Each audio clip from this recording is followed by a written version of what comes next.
पाठ 8 वीर अभिमन्यु। पात्र युधिष्ठिर, भीम, नकुल, सहदेव, जयद्रथ, दुर्योधन, द्रोणाचार्य और दुशासन आदि।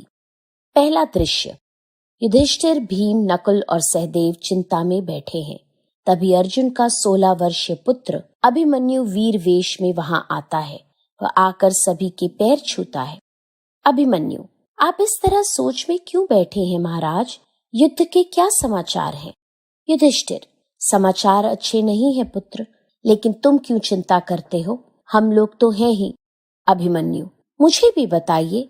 युधिष्ठिर: यह तो तुम जानते ही हो कि अभी तक हमारी विजय हो रही थी। कौरवों के बहुत से वीर मारे जा चुके हैं, परंतु आज जब अर्जुन यहाँ नहीं है, तब कौरवों के चक्रव्यूह बनाया है और हमें युद्ध के लिए ललकारा है। अभिमन्यु: तो इसमें चिंता की क्या बात है? युधिष्ठिर: पुत्र, तुम नहीं जानते कि चक्रव्यूह को तोड़ना कितना कठिन है। चक्रव्यूह में सेना को चक्करदार घेरे में खड़ा किया जाता है। उसमें 7 द्वार होते हैं और हर द्वार को तोड़ने की एक विशेष विधि होती है। तुम्हारे पिता अर्जुन के अलावा हम में से कोई और चक्रव्यूह तोड़ना नहीं जानता। यदि आज हम चक्रव्यूह के युद्ध में नहीं जाएंगे तो हमारी हार मानी जाएगी।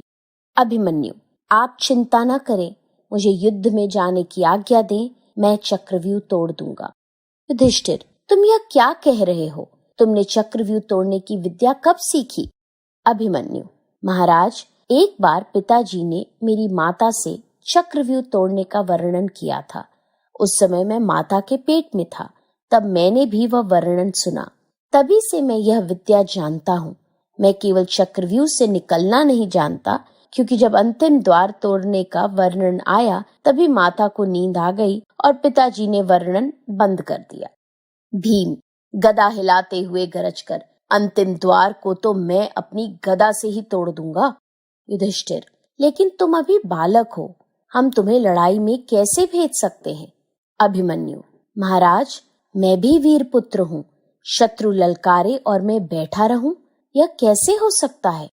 युधिष्ठिर थोड़ी देर चुप रहकर: ठीक है, जब तुम इतनी हट कर रहे हो तो यही सही। भगवान तुम्हारी रक्षा करे। भीम, तुम अभिमन्यु के साथ ही रहना। भीम: जी भ्राताश्री, मैं अभिमन्यु के साथ ही रहूंगा। दूसरा दृश्य। युद्ध का मैदान। चक्रव्यूह के पहले द्वार पर जयद्रथ मिलता है। अभिमन्यु का उससे घोर युद्ध होता है। अभिमन्यु उसे हराकर चक्रव्यूह के अंदर प्रवेश करता है। दूसरे द्वार पर द्रोणाचार्य खड़े हैं। अभिमन्यु: गुरु द्रोणाचार्य, प्रणाम करता हूँ।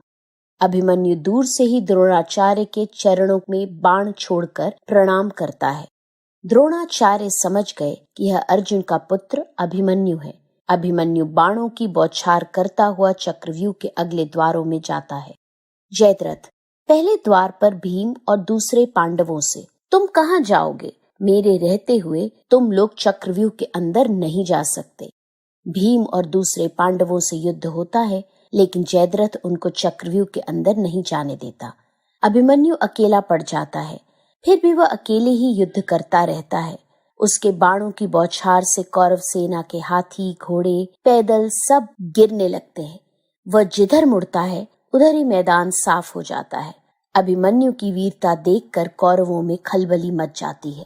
दुर्योधन अपने मन में: हे भगवान, चक्रव्यूह का अंतिम द्वार भी टूटने ही वाला है, अब क्या होगा? प्रकट में अपने 7 महारथियों को ललकारते हुए: आप क्या देख रहे हो? एक साथ मिलकर इसे क्यों नहीं मार डालते? 7 महारथी अभिमन्यु को घेर लेते हैं और उस पर चारों ओर से बाणों की बौछार शुरू कर देते हैं। अभिमन्यु का सारथी मारा जाता है, उसका धनुष कट जाता है। तब वह रथ का पहिया लेकर टूट पड़ता है। अंत में वह पूरी तरह निहत्था हो जाता है। अभिमन्यु द्रोणाचार्य से: गुरुवर, आपके रहते हुए यह कैसा युद्ध हो रहा है जिसमें निहत्थे पर वार होता है? आप कुछ कहते क्यों नहीं? द्रोणाचार्य सिर झुका लेते हैं। तभी दुशासन का पुत्र पीछे से आकर अभिमन्यु के सिर पर गदा से वार करता है। अभिमन्यु धरती पर गिर जाता है और वीर गति को प्राप्त हो जाता है।